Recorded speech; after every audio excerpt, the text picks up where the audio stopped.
Meu nome é Felipe Areda, sou antropólogo, educador social, sou um dos fundadores e presidente do Instituto de Cultura, Arte e Memória LGBT, o Instituto LGBT, e faço parte da rede LGBT de Memória e Museologia Social.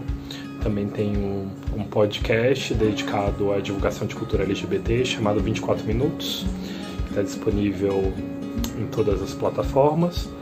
E queria conversar um pouco com vocês hoje sobre a importância da memória LGBT. Na verdade, sobre a importância da memória na constituição de comunidades e do papel da memória como alimento da transformação histórica, como alimento subjetivo, e pensar um pouco, compartilhar algumas coisas que eu tenho pensado com vocês. Assim.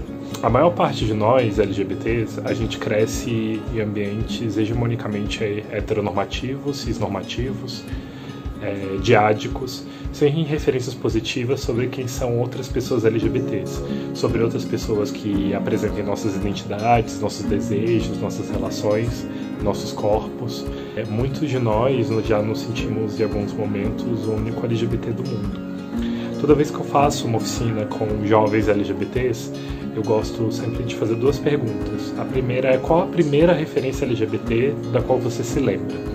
E a segunda é: qual a pessoa LGBT mais velha que você conhece pessoalmente? Eu lembro uma vez, quando eu estava ministrando uma oficina dessas, assim, bem recente, há pouco tempo, vários adolescentes, para eles eu era a pessoa mais velha que eles conheciam, né? Que mostra que ainda hoje, mesmo com um aumento, uma profusão maior de referências, muitos LGBTs ainda não têm um espaço de pertencimento comunitário e de contato com pessoas LGBTs mais velhas, pessoas LGBTs idosas, etc. Assim.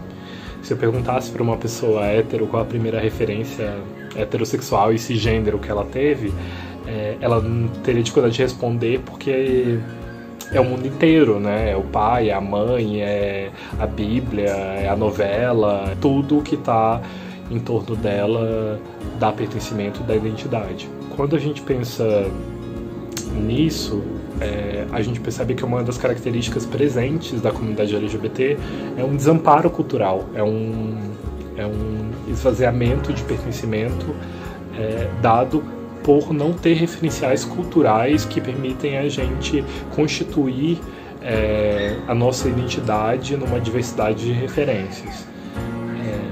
E aí a gente pensa, né, como seria para uma adolescente LGBT de 16 anos saber que em 1948 Cassandra Hills, com 16 anos, publica Volúpia do Pecado, um livro sobre lesbiandade, e se torna durante décadas a autora mais lida do país, com dezenas de obras, com 37 livros censurados pela ditadura militar, e ainda assim, nessa enorme perseguição, se torna uma das autoras mais importantes em difundir uma reflexão sobre desejo para a comunidade brasileira de forma geral. Como seria para um jovem trans, um adolescente trans, saber que o Anderson Rezer escreve um livro no meio da ditadura militar, dentro da FEBEM, denunciando a violência sofrida e falando sobre a sua experiência quanto um corpo de um adolescente violentado pela ditadura militar, e se torna um best-seller nos anos 80. Nós temos uma história e temos direito à memória dela. Eu acho que uma outra coisa que a discussão de memória ensina é tentar romper com uma certa noção ocidental de distinção entre vida e morte. Não se morre em comunidade, né? Isso é uma lição que as tradições afrodiaspóricas brasileiras e as tradições ameríndias trazem de uma forma muito concreta pra gente, né? Enquanto você zela, cuida da ancestralidade, ela continua sendo um campo de referência, um campo de pertencimento e um campo de construção de comunidade. Como diria minhas bichas mais velhas, LGBT não morre, LGBT vira purpurina. O que é uma metáfora que eu gosto bastante, porque a ideia de purpurina tem a ver com uma ideia daquilo que continua a brilhar e continua a se espalhar e continua a estabelecer uma certa continuidade da vida.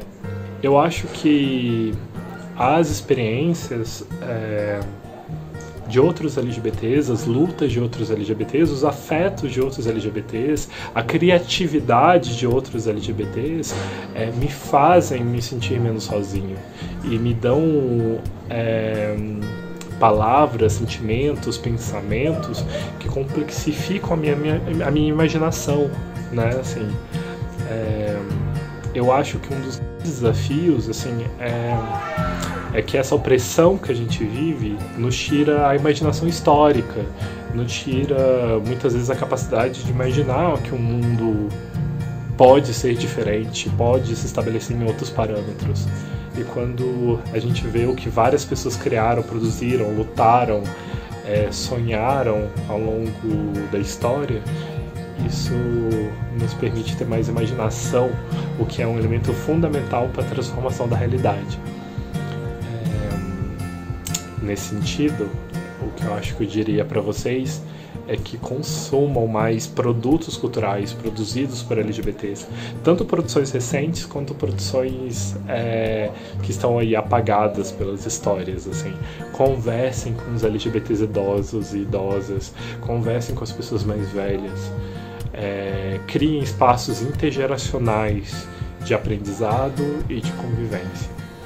E eu acho que isso faz que a nossa potencialidade enquanto comunidade seja cultivada, alimentada e seja colocada num outro nível de transformação da sociedade. Eu gosto de me sentir amparado e fortalecido pelas navalhas de Madame Satã, a ousadia da Lacraia, pelos berros da Cássia Eller, por uma série de pessoas que vieram antes de mim, que passam a reexistir na nossa vida em comunidade, nos ajudando a imaginar novos futuros.